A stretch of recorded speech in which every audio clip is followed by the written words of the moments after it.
Welcome to Season 3, Episode 3 of The Power of Five, where 5 behaviour change specialists get together, talk about all kinds of things, leadership, inspire different thinking, inspire different action. And in this season, what we've decided to do is invite some CEOs to come and talk to us about the real world and what they're experiencing and what they're learning. So it is my absolute delight to welcome Luke Kenny to our episode today. Luke is the CEO of Local Government Procurement, a not-for-profit organisation and Australia's largest procurement aggregator. And I will say it's great to have another Aussie on board today, Luke. So the first question is, given the transformation you have undertaken to date, Luke, what are your top 3 pieces of leadership advice? And then the second question is, as a leader seeking to grow and develop, please tell us what has been the most challenging aspect and the most rewarding aspect. So I'm going to hand over to you. To your question, Mandy, on 3 pieces of advice, and I'll anchor these 3 pieces of advice in the context of being a courageous leader. And I guess the reason why I want to do that is we have all, and some are still going through the pandemic, and anyone leading an organisation in the corporate world through a pandemic has been dealt with unprecedented uncertainty. And I think this is where courage comes in. And I guess this advice, these 3 tips I want to share is in relation to maybe what we're all feeling in the last 18 months and ongoing, it's not over, for leaders in business. And for me, the first one is, and I'll unpack these in a second, but be the leader people need, be the leader people expect. And I'll come back to that in a second. The second piece of advice, I think, to be a courageous leader or a leader through difficult times is to tell it how it is. There's no sugarcoating. And again, I'll go back to this in a second. If you want to be a courageous leader, I think you need to tell it how it is to your people. And finally, when we want to be courageous, when we're working through difficult scenarios in an organisation, it is then to set the future vision. That is the goal of the leader. We can deal with pandemics. We can deal with, in Australia, for instance, unprecedented natural disasters, but you have to set the future and you have to set a context of optimism for the people that you're leading. Otherwise, they're going to oscillate in a state of negativity. And how do you move your organisation forward? How do you grow your people? How do you achieve the things that you set out to achieve? If I go through that, Mandy, and just unpack it a little bit further if I can, I also go back to the notion of what is it to be courageous. And it is not to be deterred by danger. That is something that leaders need to take on board. Leaders cannot fear pain. We wear pain a lot in our roles. We deal with it. It's just part of what we have to do. And obviously bravery comes into being a courageous leader. You've got to have that courage. Other words, for what it's worth, be daring, be intrepid. If you're going to be a courageous leader, these are the things that you need to think about in terms of your behaviour, your thinking style, your role modelling. If I go to role modelling, it's about being resolute. It is also about self-sacrificing. And I'll talk about vulnerability a little bit later on in the context of, as leaders, we need to be self-sacrificing, particularly when we're faced with a crisis, a disaster, a danger, a fear, a risk, a challenge. There's some of the things that come to mind for me when I look at it and I think about what it means to be a courageous leader. That first piece of advice for me was be the leader your people need, be the leader your people expect. And why I say that is, for us as leaders, when we're in difficult times, when we're facing a danger, we're facing fear, it's a pandemic, it's a natural disaster affecting the economy, whatever it might be, we cannot cut corners as leaders. You have to go through the right path. You have to know and choose that particular right path. You cannot delegate the difficult pieces of leadership to others. There are certain things when you are facing crises or you are leading an organisation through difficult times, there are just things you have to do as a leader, and it sits with you and it cannot be delegated to anyone else. And I think our people expect that. That's the leader they need. That's the leader they're expecting. Equally too, I think it's about leading people as people need and expect, but there's also that sense of humility. We're not leading through the context of difficult times to be a hero and come out with a very shiny brand at the end of it. We're here to lead an organisation through something that is very difficult. And we're here from a a very pastoral context to help our people work through it, to allow our business to survive, even thrive in the context of what a challenge might be. And so it's not about the leader making sure it's what's in it for them. It's the humility context of what you're prepared to do. That theme of self-sacrificing, I think, is really important when we reflect on what our role is as a leader. The other thing I'll say, to being the leader your people need and expect, is make sure you are working. In my mind, you need to make sure you are working with other leaders in your business. It is not just about you. It is about your management team. What opportunities are they going to get in a difficult period if we're rolling a business through a pandemic? How can they grow out of this particular scenario? Equally too, for me, I have a board that is very, very supportive. They are two leaders in themselves. So tapping into the leaders around you, not just relying on your own capabilities, because there are some things, for me, I'm just not good at. And there are things I need other people to help me with as we go along. And I think that's part of leadership personally. In terms of telling it how it is, I guess I'm not saying anything no one doesn't know. But I think the power of communication is really important. And for me, communication is a core capability of any leader. When I look around, I think communication often differentiates what is a great leader and what is a very ordinary leader. And I've seen leaders who cannot communicate properly. And I see what that does to an organization. I see what that does to a group of people. And on the flip side, I've seen terrific leaders, fantastic communicators, and what that does to people. And I think that's really powerful. So that advice is tell it how it is. Don't sugarcoat things. If there's a risk, if there's a danger, if there's a consequence, if there's a difficulty, if there are opportunities, call them out. I think people need to be respected in the context of what is happening, and a leader has the obligation to tell the truth and be honest. And that comes into this vulnerability context.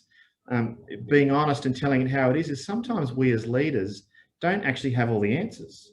We don't know all the outcomes. So the vulnerability context and telling it how it is to share with people, say, I actually am not sure what's going to happen here, but this is what we're going to do about it.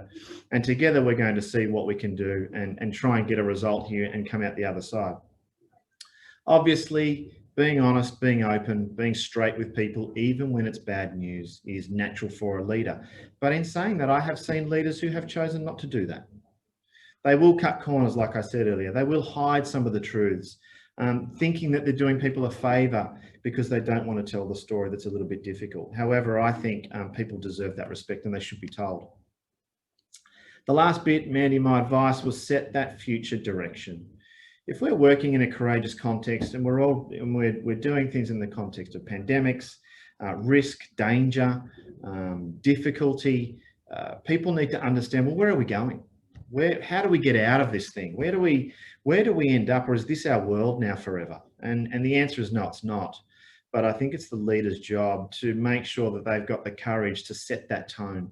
What is that future direction? Set some very clear objectives for people so they can grab onto something, knowing that what they're seeing right now in the next 6 months is not going to be the future, that we will see something change. There are opportunities always from chaos.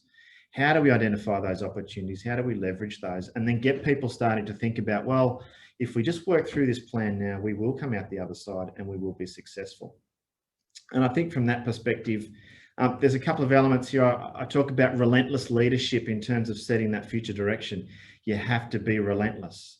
No matter how hard it is, no matter how difficult it gets, no matter what obstacles there are, as leaders, we need to be relentless. I also too think we need to be adaptive. What does your adaptive leadership look like? Because things change. Today we come in and we see something and it changes tomorrow very quickly. How do we adapt as leaders? I think that's also a challenge and something that people learning the leadership craft can think about. And I talked about earlier diversification too, in terms of how do you diversify your leadership? What other leaders are you engaging to help you lead? Because it's not just all about you. It's about who you recruit to help you in what you're doing. If I move on to that second question, what's been the most challenging in my leadership journey so far? What's been most rewarding? And for me, as I touched on earlier, the most challenging thing for me as a leader that's still growing and still developing, and I think I always will, to be honest, no matter how long I'm in this game, is being a young CEO. And I was very fortunate to be given an opportunity as a board elected CEO at 34 years old. And that was very, very daunting. And daunting in the context of I had all the will in the world, arguably some skill, but not all, but absolute enthusiasm, but a love of leading people.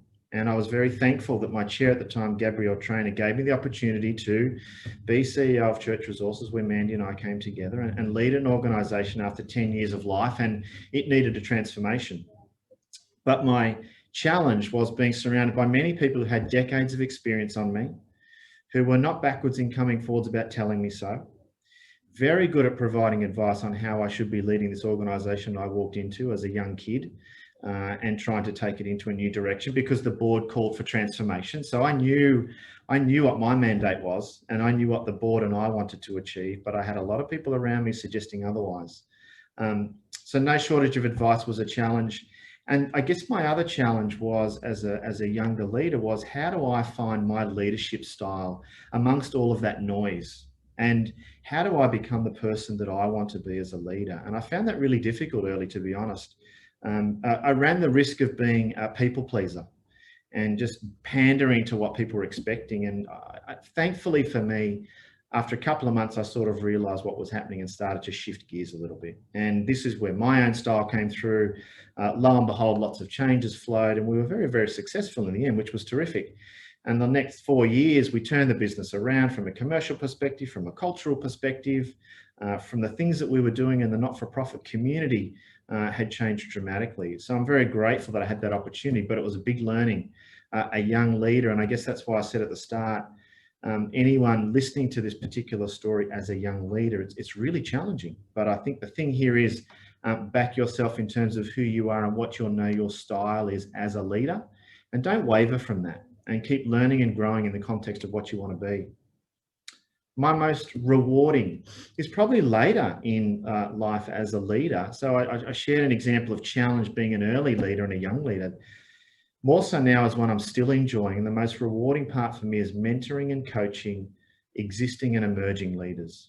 And I really love giving back to people who are at the start of their journey. They're wrestling with leadership. They know it's something they want to do or they want to be, but they have no idea where to begin. They have these fantastic capabilities which they can find it difficult to unlock. And what I love about mentoring leaders, which is different to coaching, and this group will understand that, is sharing some of what I have learned to help other people.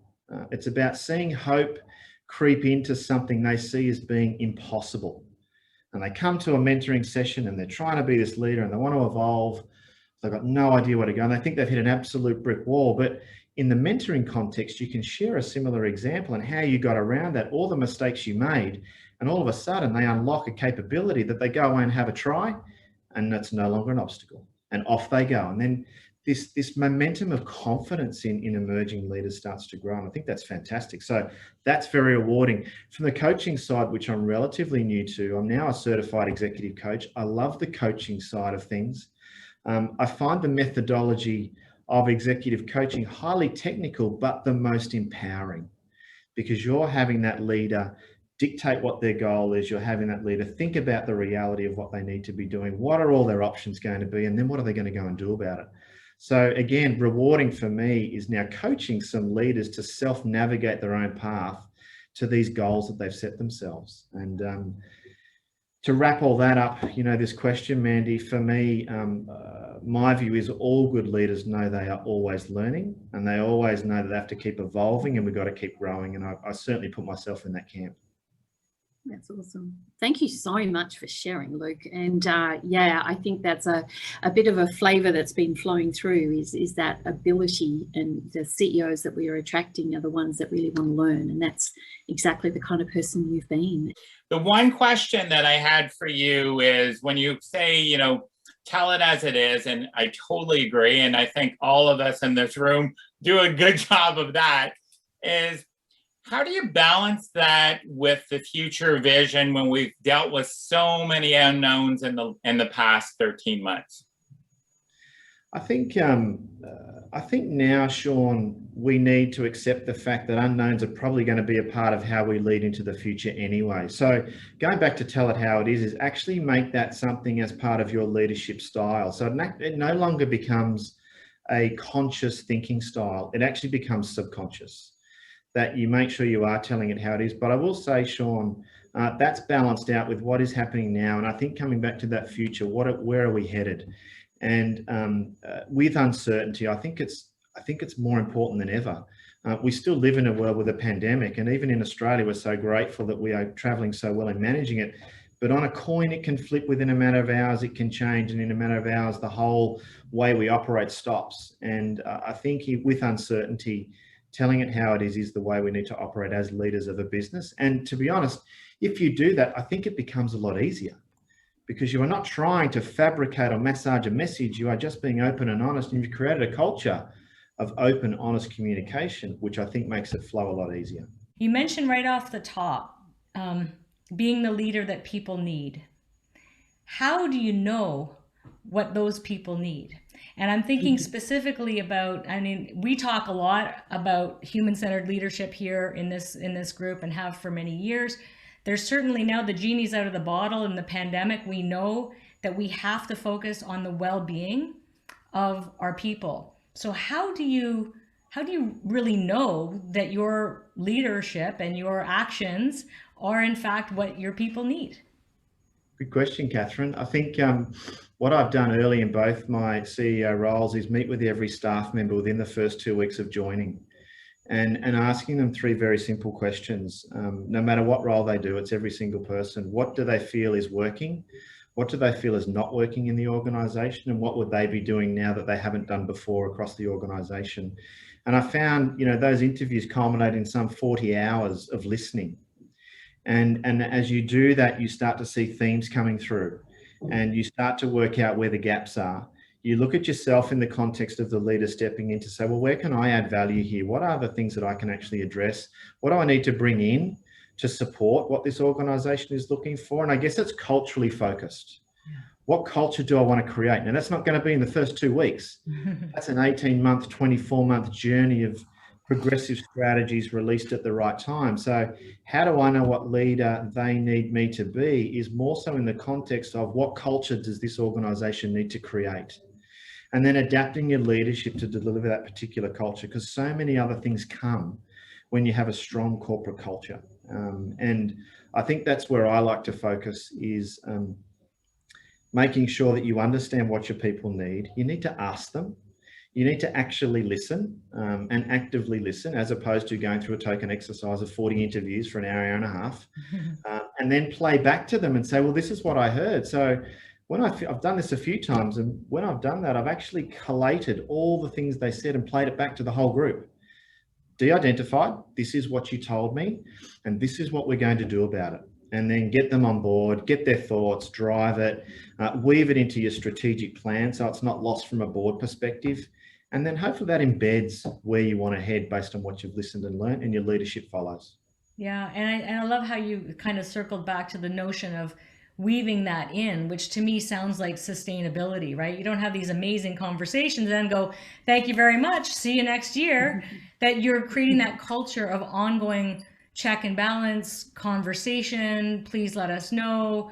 And that in and of itself does in fact create and embed and sustain and celebrate the culture that you're talking about. So that's awesome. Thank you. Thank you, Catherine. Luke, you mentioned early on about people pleasing, and I think it's an issue a lot of new leaders have. And you mentioned that you are an executive coach now. So if I was to come on board and you were going to mentor me, and people pleasing was an issue I had, what would be that first piece of advice to start the process of breaking that people pleasing attitude or thought process that I have, and maybe changing my perspective on how best to lead? Good question, Joel. I think from that perspective, I think it's a risk for young people, as I alluded to. They're coming through the ranks. They think that continuing to move through the ranks and being a leader is just making everybody happy.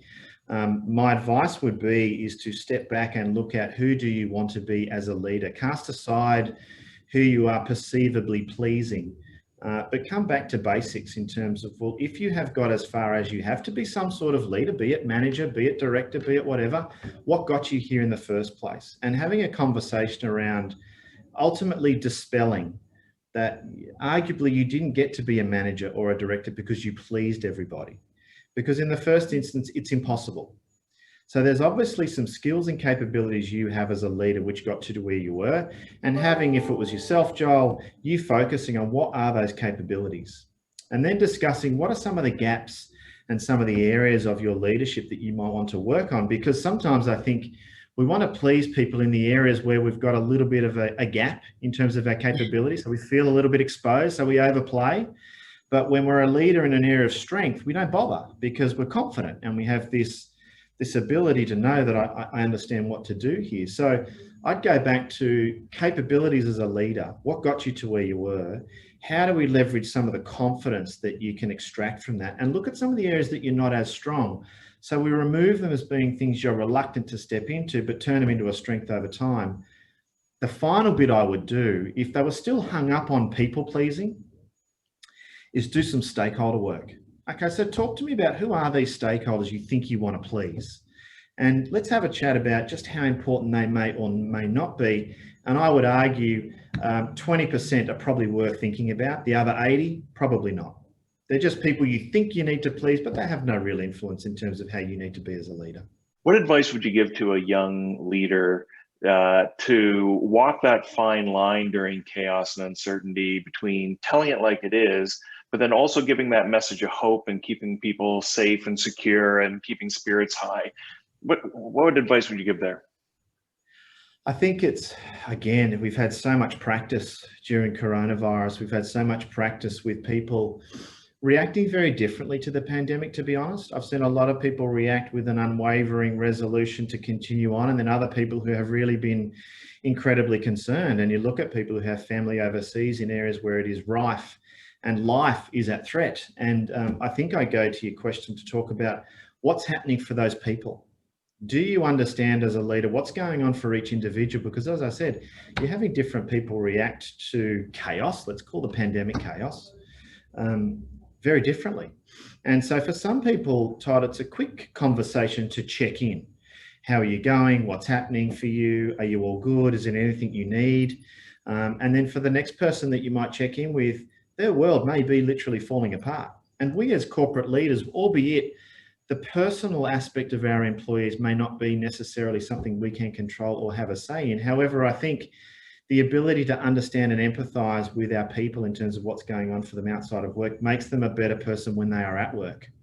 And if we want them to be productive, we want them to perform, we want them to contribute to culture, we want them to take something out of our culture, we have to make sure we're across who they are as a whole person. And for us during COVID, you know, we've had weekly pulse surveys where staff can submit their responses around how they're feeling, what's their level of well-being. We've done a multitude of well-being activities inside LGP to make sure people know they're feeling supported. During the peak, we're having twice weekly meetings talking about what's the status of COVID in Australia, how are people feeling. These are the rules that we're putting in play for the LGP workplace. Is everyone okay with that? Reach out. We've had mini meetings with people breaking it off. So Todd, listening to people as a leader, understanding what their needs are as a person, not an employee, and making sure that we are getting around them in terms of what do they need, but then wrapping that into your future direction. So you're understanding what they need. This is where we're headed. This is how we're going to help you get there. And if we help each other individually as a collective, we will arrive at the same time, all in one piece, together, and ready to go. It's so hard to try and wrap this up, Luke, because you have shared so much with us. I think the thing that I hear and has been reiterated time and time again is that connectivity, where you really listen, you know, like 40 hours of listening and connecting with people and empathizing and treating them as individuals, and, you know, without sort of sharing any confidential, you know, breaking confidentiality. I mean, one of your senior leadership team members, very senior person, I was stunned to hear she's relocating, what is it, 4 or 5 hours away from Sydney, with your complete support. You know, before COVID, that would never have even been in anybody's mind, but she's got a family. She wants to, you know, raise her family in a country town kind of thing. And to me, that's the essence of you as a leader. You bring out the best in people. You enable the best. You enable them to lead their best life. You really do. Yeah, and I look at there's envy there too, Mandy. She's moving near the beach, so I'm going to live vicariously through her journey. Yeah, and you know, and she came and shared her. Yeah, a lot of one-on-one live meetings you're going to need. Absolutely. Yeah, absolutely. Not in Sydney either. Yeah. Luke, thank you so very, very much for joining us. I know that young leaders are going to take a lot from this. So thank you so much for sharing. And thank you to my colleagues from the Power of Five. Thank you. Thanks so much, Luke. Thanks, Luke. We appreciate it. Take care. All the best.